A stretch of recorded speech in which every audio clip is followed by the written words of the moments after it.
715 పేజీల ఆధారాలన్నీ కూడా BRS party సేకరించింది. సంవత్సరంన్నరగా దీని మీద మాట్లాడింది. కంటిన్యూ సబ్జెక్టును లైవ్లో పెట్టింది. తర్వాత కోర్టులో పిల్ దాఖలు చేసింది. ప్రభుత్వాన్ని కొట్టుకులాగింది. ప్రభుత్వాన్ని కౌంటర్ దాఖలు చేయాలని చెప్పి చీఫ్ జస్టిస్ గారు అనేక ఆదేశాలు ఇచ్చారు. 3 చీఫ్ జస్టిస్లో మారిలు కానీ ప్రభుత్వం మాత్రం ఈ కేసులో ఇప్పటివరకు కౌంటర్ దాఖలు చేయలేకపోయింది. కౌంటర్ దాఖలు చేస్తలేదంటేనే కాంగ్రెస్ పార్టీ దొంగ 420. ఇది ఇవాళ బీఆర్ఎస్ పార్టీ నర్మగర్భంగా చెప్తున్నది. ఇలా ఖచ్చితంగా ముఖ్యమంత్రి రేవంత్ రెడ్డి ప్రత్యక్షంగా ఇన్వాల్వ్ అయ్యిండు, ఉత్తమ్ కుమార్ రెడ్డి ప్రత్యక్షంగా ఇన్వాల్వ్ అయ్యిండు, సంబంధిత అధికారులు ప్రత్యక్షంగా ఇన్వాల్వ్ అయ్యిండు. ఇందులో హయత్ హోటల్లో, పార్క్ హయత్ హోటల్లో జరిగినటువంటి కుంభకోణం యొక్క మరి వివరాలన్నీ కూడా బీఆర్ఎస్ పార్టీ దగ్గర అన్ని రకాల ఆధారాలు ఉన్నాయి.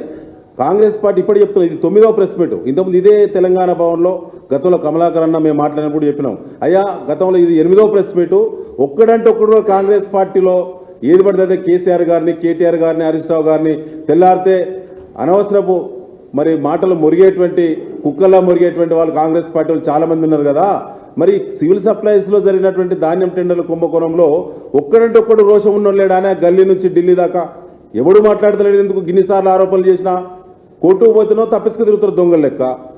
ప్రెస్లో ఆరోపణలు చేస్తున్నావు, కౌంటర్ చెప్పే పరిస్థితి లేదు. ఒక్కడంటే ఒక్కడు కూడా. ఇది 9వ ప్రెస్ మీటు. చెప్పలేరు వాళ్ళు, ఎందుకంటే అన్ని ఆధారాలు మా దగ్గరే ఉన్నాయి కదా. వాళ్ళు కౌంటర్ దాఖలు చేయడానికి ఏమున్నది, మిస్మరైజ్ చేయడానికి ఏం మిగిలి ఉన్నది వాళ్ళకు? ఏమీ లేదు.